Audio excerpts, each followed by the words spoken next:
Hello, everybody. Welcome to episode number 16 of the Game Changers podcast. My name is Quinn. As usual, it's a pleasure to be here with you, as always.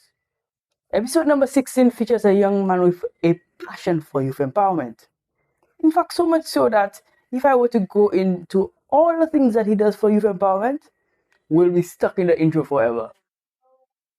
So, without further ado, let me introduce you to Ajani Lebourne. Hello, Ajani. How you doing, man? I'm doing pretty good. How are you? I'm fantastic. You're on with me, so I'm very happy. I'm very happy. I can say that for sure. Okay, so tell the people a little bit about yourself. Who are you? All right. Well, all right. Thanks for that, Quinn. So let me say that I'm a young person, young man from the community of Miku. I attended the Beaufort Comprehensive Secondary School, of course, after the Miku Primary School. Then I attended the Arthur Lewis Community College. Throughout my secondary schooling, I've been more of a laid back, the typical young person who just likes to chill and cool out with his friends. Right. However, to the back end of my secondary schooling, I was introduced to the National Youth Council and the youth movement, and from there, my entire life I've really been geared toward the development of young people, improving the environment for young people, and ensuring that youth have the best opportunity to thrive and to excel within society. Got you. My entire my entire ethos is that young people are not just the tomorrow, they're not just the leaders of tomorrow, but they're the present, and we need to create the environment for them to rise up to the challenge. Beautiful. Beautiful. So you mentioned that you in youth empowerment and youth involvement. Um, how did you get into this space? So you said you were introduced to it. How did you get introduced to it? Right. So it was in Form 5. Right. Interestingly, I was never interested in the student council.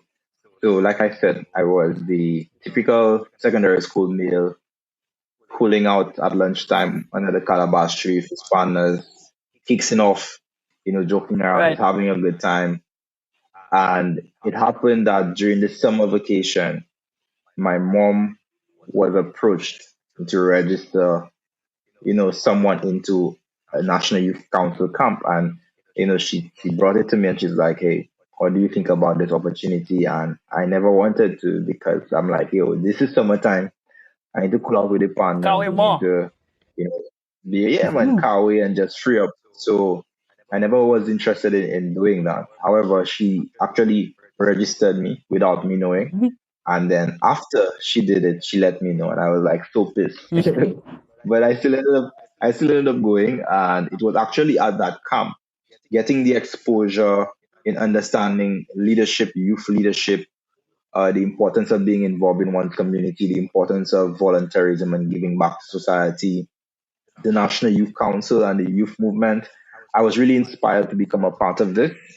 And it was later on in that year, I was privileged to be elected to the National Students Council.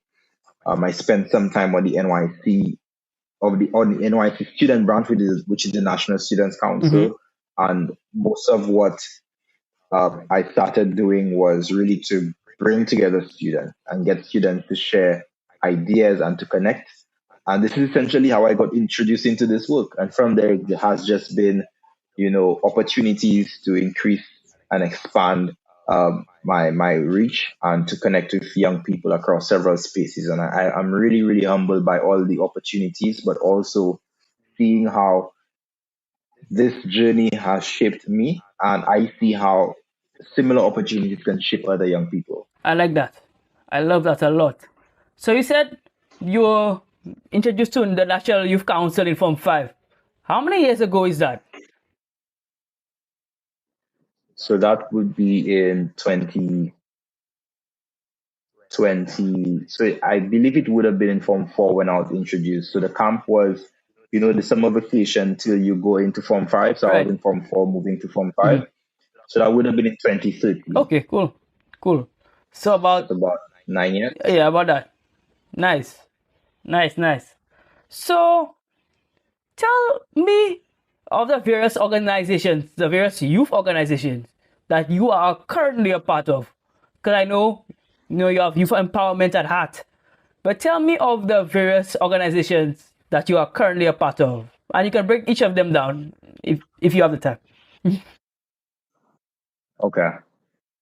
So at the community level, I'm currently serving as more or less an advisor to the Miko Youth and Sport Council, Nice. which is the community body or the youth serving body which coordinates and brings together youth organizations in the community of Miku. I was formerly the president of that council, the interim president. Um, I also serve as a direct liaison or support to the student branch of the National Youth Council. Got you. Formerly was the second vice president with direct relation to the student branch, but I still support them. At the national level, I am the chairperson of the interim committee of the National Youth Council. And at the Commonwealth level, I am the vice chairperson for advocacy and partnerships Wow. and the Commonwealth of the Commonwealth Students Association. Wow. You seem like you have a lot on your plate, for a young man. How do you balance, these things and life in general? Well, I can say it's taking things a day at a time Got you. because, to be honest, every day you wake up and it's a new environment, a new circumstance. Yeah. You have new situations to deal with.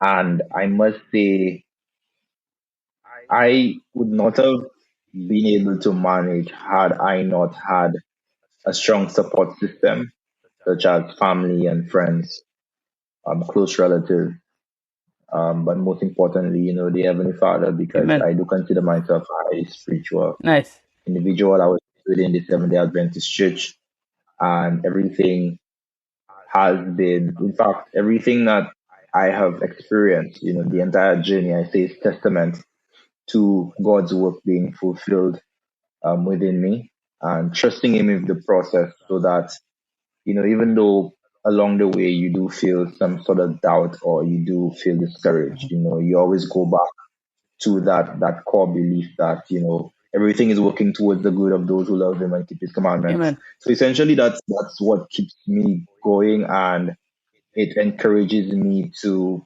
remain involved because I believe that there is a positive outcome. In fact, there is value in the journey that I'm going through.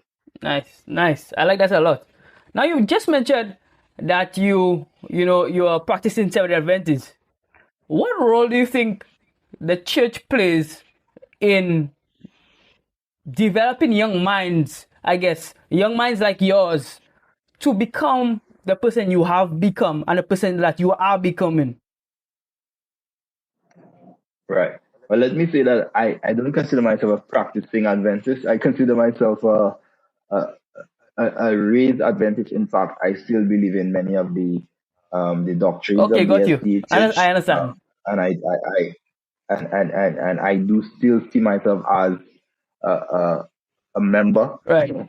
of the congregation that I had attended.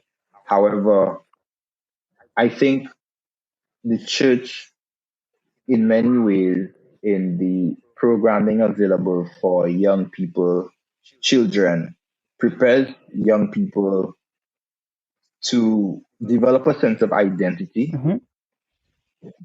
and a strong value system that will allow for them to be able to discern, particularly in a world where there are many distractions. So, growing up and having the opportunity to go through the adventure, the Pathfinder, Mm-hmm. the Master Guide clubs, attending Master Guide camp, doing drills on 5 a.m. in the morning, waking up to the drills on the Miko Right. court, not time, and many of those things that help to build and nurture character. I see it showing up now within life, and the importance of those skills and that exposure, I think, really helps for young people to be prepared. Of course, I have my critique, and this is why I may not necessarily consider myself a practicing Adventist. Right. However, I do see many of those early opportunities as fundamental in shaping my thoughts and who I am today. Love that. I like that. You know, and I'm seeing, when you do these things as a child, you probably don't believe or you don't understand, where they're leading. But it's only in your adult life or your more mature life then you start seeing, how they were beneficial. And our parents knew what they were doing, when they enrolled us in these type of programs. So I like that. That's really interesting and commendable. Okay, so we spoke about the role of the church, but what about the role of the youth organizations you are part of? What do you think? Why are these organizations important in today's society? Well, let me tell you, that is such an important question. I really love this question because it really speaks to the core of the existence of youth organizations. At several levels, it's important. I would say, firstly, our society, in many ways, either inadvertently or deliberately, promotes a sense of individualism. Mm, So, within a classroom setup, the student who is a top performer or the most academically inclined right. generally keeps the knowledge to themselves, doesn't see it as a necessity to assist those who are a bit more slower. It's like there is that constant race to perform, or there's that constant need. Okay. Yeah, so in many ways, the society we are in, whether it is within the school system, you find the most academically inclined tends to hoard information. In the financial system, the higher class tends to remain among higher class. If you look at settlements, you can clearly differentiate a cap estate from a grocery town based on where the most affluent people choose to live. So in within the financial system or within, of course, among social classes, you find that there is that disparity in you really find the more affluent seeing it as a necessity to improve the livelihoods of those who are less fortunate. Uh, and within the world of work, it's similar. If you don't work in an establishment that promotes a team approach to work, or a team approach to solving tasks and issues, people generally just prefer to just be on their own to be able to see for themselves and not necessarily seeing it necessary to improve those who may not be best able to deliver. So for the most part, youth organizations serve to encourage young people to view it from a different standpoint, not necessarily from the individual standpoint, but the collective standpoint that we as members of society have a direct responsibility to contribute towards improving society. It is not the role of the politicians. It is not the role of the affluent within our society. It is not the role of the most educated within society. It is we have a role to play. And youth organizations in developing programs, in advocating on behalf of young people, in providing opportunities for young people, youth organizations in many ways facilitate that. So that's one of it. The other thing is that youth organization also helps to promote that of that sense of critical thinking among young people. That young people who are involved in those organizations have the opportunity to express their needs or to So to fill their need. So if a young person is a member of a sports organization, you're generally a member because you value sports. You value the importance of promoting sports, whether it is for healthy lifestyles, fitness, etc. And because you have this particular appreciation for sport, you are better able to identify what some of the gaps are. And if in case those gaps are not present nationally, if in case those gaps are present nationally, if in case authorities are not working assiduously towards filling those gaps, then as a young person, you're able to identify those gaps and you can act on that, or you can be an advocate to speak up about some of those issues. So it really fosters that critical thinking. So that's critical thinking. It promotes that collectiveness as opposed to the individualism of within society.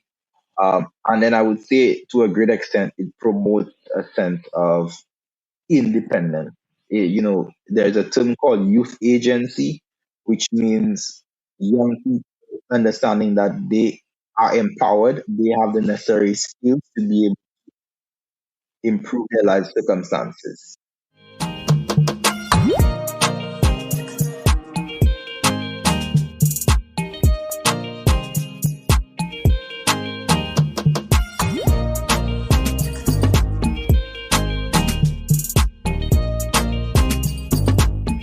Game Changers proudly supports Kids Health Creative, a publishing house encouraging children ages 4 to 12 to live healthy lifestyles, all while having good, clean fun. Get their latest book, Be Smart, at 10% off when you use promo code QUINNST at checkout. That's QUINNST at checkout. Get yours today.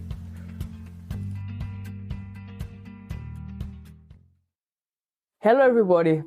I hope you're enjoying the episode. This episode was made possible through a platform called Riverside FM. It's a platform that I've grown to love, and it really does justice to creators. Unlike Zoom or other platforms, it records content locally and then uploads it to the cloud, so you have a seamless video. If you are a creator and looking to get into this space, this is the platform for you. Click the link down below to get started today. Want access to all things Game Changers? Here's what to do. Visit our website at www.changers758.myshopify.com. Get access to the latest podcast. Check out our weekly chess moves. Get yourself some neat merch, and so much more. We look forward to seeing you. Log on today.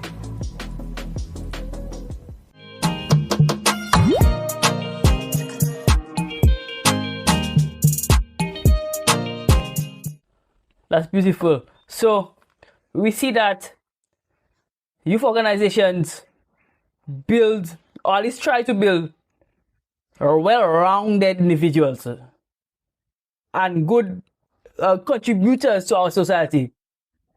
Will you agree with that statement? Definitely. Yes, I like that. So I know that you I think you said it as well. You serve as country head for HTEC Management Solutions. Tell me a little bit about that. What is that really?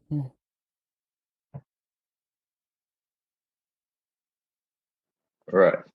So H Tech, we generally pronounce Okay, it as HTech. H Tech, is a training and development human resources consultancy. So H Tech stands for human resources, training and development, entrepreneurship and coaching. And essentially, our purpose is to promote a business environment in St. Lucia and in the wider Caribbean, because we operate in St. Lucia, Barbados, Antigua, and Jamaica, to promote a people-centered business environment where businesses recognize that their most important assets are their people, and you don't just generally you can't just build a business. You really need to build or focus on building your people who will then Yes. build the business. We most importantly see the need for businesses to be a bit more in tune with the individual needs of their employees. So we introduce processes, systems that ensure that businesses are in tune with those needs. And similarly, we provide coaching to leaders who would require to get insight or at least a perspective on how they can be a bit more of a leader who understands how to tap into the people potential. Because many times you have leaders who are very great Right. at managing systems. However, leadership requires a certain level of empathy, Mm-hmm. understanding emotional intelligence, and a sense of team building or a sense of um of personability to be able to connect with Yes, people I agree with beyond that. just the work. So you basically provide HR for businesses without a actual HR department. Am I getting it correct? Or do you help HR departments as well? So, great question. So we do both. We're open to assisting businesses who Mm-hmm. have an HR department, but maybe willing to Okay. outsource a particular skill, right, or Mm-hmm. outsource a particular service. Because many HR departments, particularly in St. Lucia, are rigid. They focus mainly on payroll. They focus mainly Yeah. on employee relations, some of those basic these core services. However, there are other areas in relation to training and development, coaching, systems that allow for you to understand your people a bit better or engage your people engagement, culture change, culture shift. Many of those things are generally outsourced or can be outsourced. And that's what we do for businesses with HR departments. And businesses, of course, without HR department, we can serve to be able to provide some of the Nice. core services as Nice. well. I think that's definitely needed on St. Lucia, especially people with smaller businesses. So not those big corporations, not these big corporations with thousands upon thousands of dollars of money, some of them almost millions.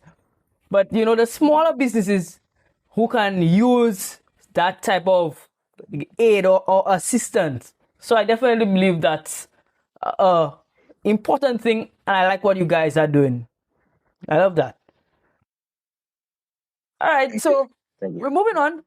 I know that you were named a Queen's Young Leader in 2017. Tell us about that. How did that come to being? Right. So the Queen's Young Leader Award was it came through a 4 year. So the Queen's Young Leader program is Okay. or was a 4 year program. And that program sought to identify young people, more or less young people who are working towards change within their societies, agitating for change, developing programs, leading organizations, seeking to create positive change within their society. And at the time when I won, I was awarded that.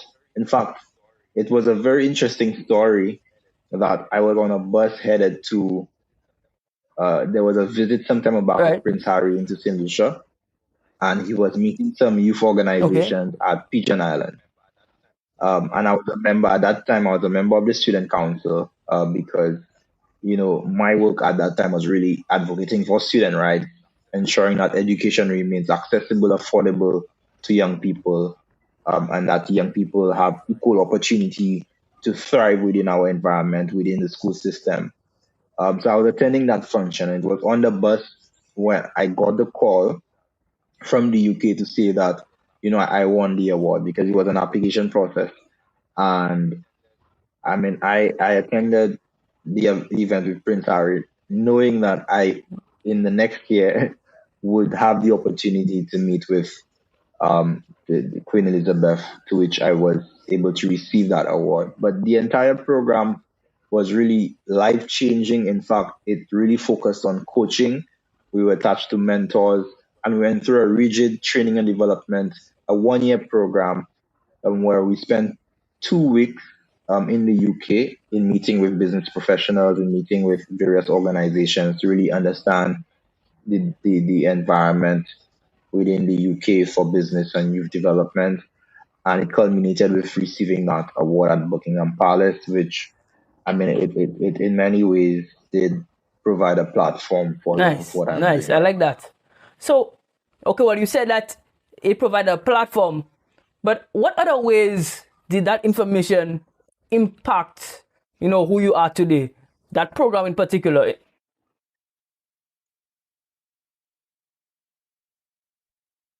now. Well, a big part of it also is the network. The fact that it in every year, 60 young people were identified across the Commonwealth.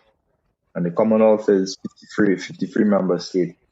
So I was able to, within my year, connect with 59 exceptional young people across the world, from the Caribbean to the Pacific, right?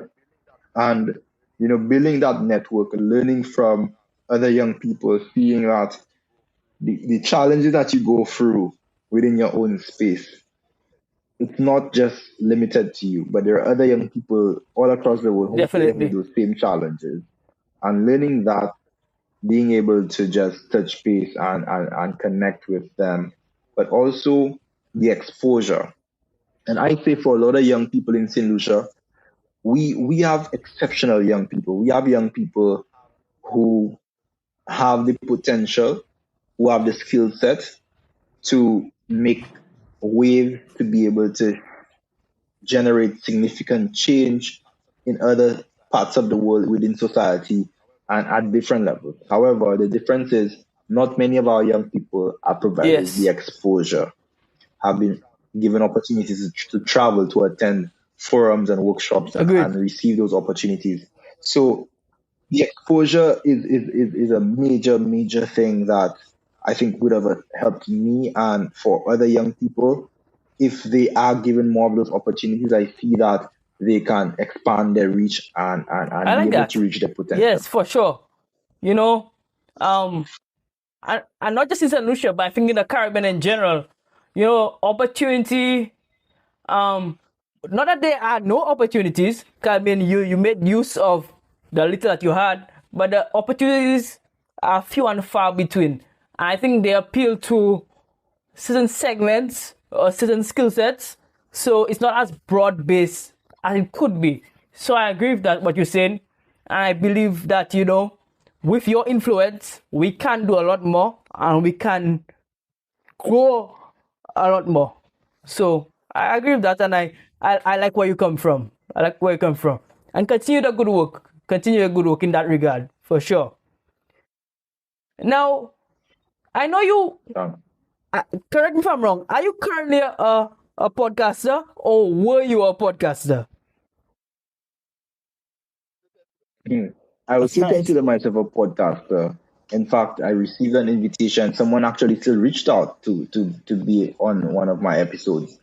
I did take a break Right. for personal reasons. I felt that last year, so I launched the podcast during COVID.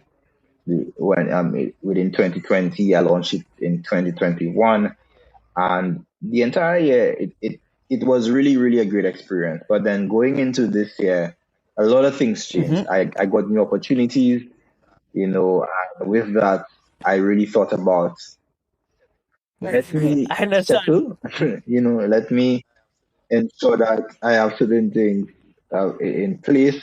And then, of course, the time can always go towards developing a podcast. So that's not ruled Okay, out. nice, nice.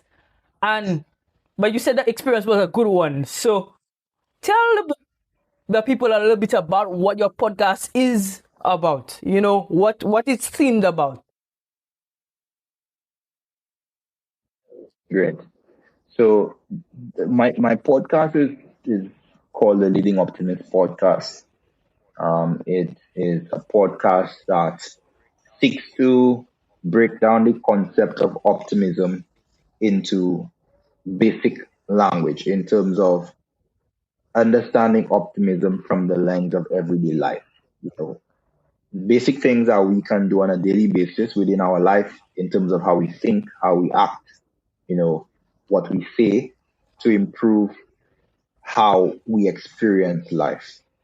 And it came through, going through 2020 and realizing that many young people were Mm-hmm. going through a difficult time, being home within the lockdown, having to figure out, how you're going to manage your mental space, being confined in a space for so long, seeing that many people would have, lost their jobs and been going through some very tough financial periods. I really just thought, hey, I have a Right. perspective on this that I can share in that I generally think I generally think that optimism people think that optimism is many times false. That, you know, who are you to always why are you always Right. so Right. happy? Or is it possible for you always to be happy?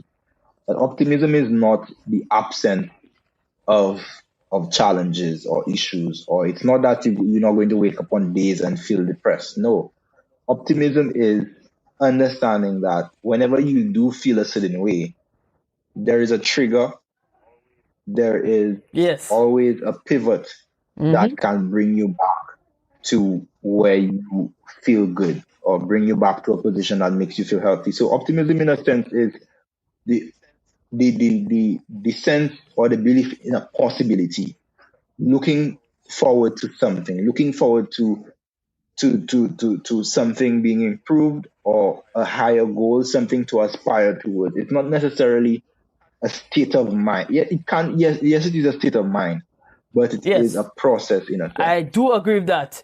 So we look forward to hearing more about that podcast.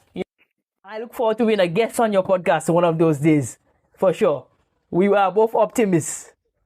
We are both optimists. I'll make a note of So that. I look forward to that. I'll make a note of that. Lovely. I like that, man. Okay, Yeah, so man. we are wrapping up this segment of the interview. Um, how can people get in contact with you, Ajani? Right. Well, I can be reached on Facebook, Instagram, Twitter. My handle is Okay, my name, Ajani Lebourne, on Instagram and Twitter. And I can be emailed at johnny.leborn at lovely. gmail.com. And we'll leave the links to your social media list down below so people can get in contact with you as easy as possible. So we'll leave that there for sure. Okay. Um, to wrap up this segment, tell me what advice will you give to somebody who wants to be in the spaces that you are in? You know, who wants to become a Queen's Young Leader, somebody wants to serve on youth councils and that type of space. Somebody who is aspiring to be just like Ajani. What would you say to them? Right. So what I would say is, most importantly, Okay. be yourself and fall in love with the process. Fall in love with the process of being yourself. Fall in love with the process of getting to know and understand who you are, you know, and in doing so, you don't necessarily have to fall in line with anyone else. You don't necessarily have to fit within a mold that society has sought to create, or that other people, or fall under Yes. other people's expectations. But in the process of knowing and becoming yourself, you become comfortable and you're able to identify opportunities that will benefit you, not benefit others. So one of the things I remember saying, and it's something that sticks with me, is that opportunities are so important, and we must never downplay how one door one door of opportunity, or one door to an opportunity, will create another door, or will lead to another door to opportunities. Because Yes. opportunities create opportunities. And young people must not be afraid of uncertainty. Young people must not be afraid of taking uncertain steps, in taking risks, because I believe that in risk taking, it becomes easier in that all uncertain steps Yes. lead to greater certainty. And at some point along your journey, because you've decided to take those risks and you've decided to take those opportunities, you get into spaces where things really just start to clear up. And the more you can do is to keep working and to keep pushing. But within all that, remain true to who you are, you remain true to your values and your principles, and you ensure that in everything that you do, that your values are aligned to your engagements, the people that you are connected to, and the work that you're Lovely. involved in. That's great advice. That's great advice. And any young person listening to this would be wise to take that advice and apply to their lives so that they can become leaders like you are and you are becoming, because I expect bigger things from you eventually. And they can apply it to themselves. And I like what you said earlier on, do it for you. Don't do it for anybody else, or don't do it to become like anybody else. Do it for you. And you would see the impact it has on your life. So I love that. That's amazing. That's impactful. All right. So our chess move for today comes from the book The 7 Habits of Highly Effective People by Stephen Covey. This book is an amazing book. It really breaks down the habits that people who do amazing things have. So if you want to become one of those people, then obviously you have to read a book. So the chess move for this week is The 7 Habits of Highly Effective People. I'll leave it down below as usual, and make sure to get a copy of this week's chess move. Again, The 7 Habits of Highly Effective People. Okay, Ajani. So we're moving on to what I call the more fun side of the interview, right? So we're going to our quick hitter questions. These questions are light-hearted questions. These are questions we tell a little bit more about Ajani, the man, outside of, this guy who does so many things or is, on so many boards and these type of things. He'll tell a little bit more about you personally. So are you ready for this? We're going to hear about you, Ajani. Yeah, man. Are you ready? Okay, let's go. Yeah, man. All right. So question number 1, and we ask everybody this because it's mostly young people we have on. So we ask everybody this: Apple or Android?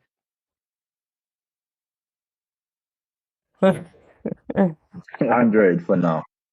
You don't have any whys?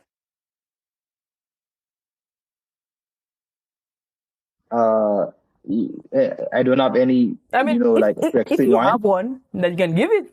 If you don't have one, then we understand. Oh well, I mean, it's more just the flexibility. Good answer. Question number 2. So you are invited to dinner with 3 people from history. Now, history could have been yesterday, so you could invite somebody from yesterday. Tell me, who are you inviting to dinner with you?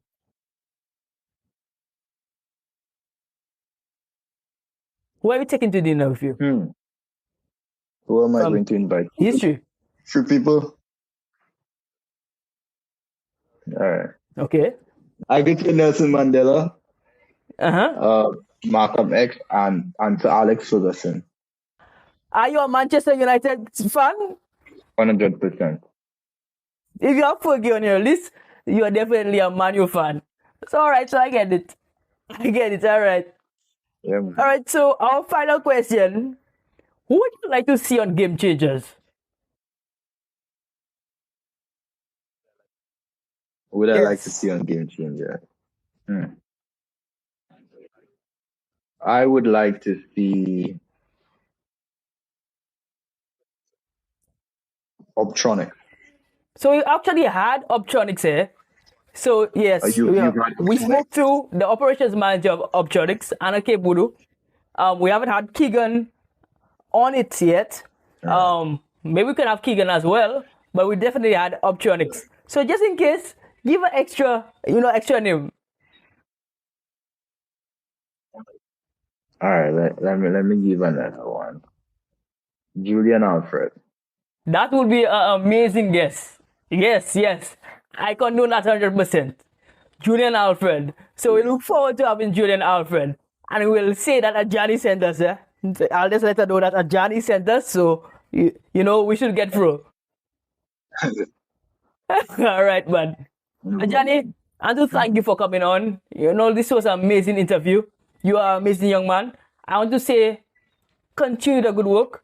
And I look forward to seeing even bigger things from you. You are indeed a young leader, and we need more of us in society. So continue your good work, and I look forward to hearing big things from you. No, thank you very much, Quinn, for the invitation to be here. I really value, just you reaching out, and I really want to encourage you to continue to provide the opportunity and the platform for the work of young people to reach a greater, Yes, sir. Yes, sir. State. Thank you for that. Okay, guys, this has been Game Changers episode 16. Thank you for coming on. As usual, stay hungry. Bye-bye.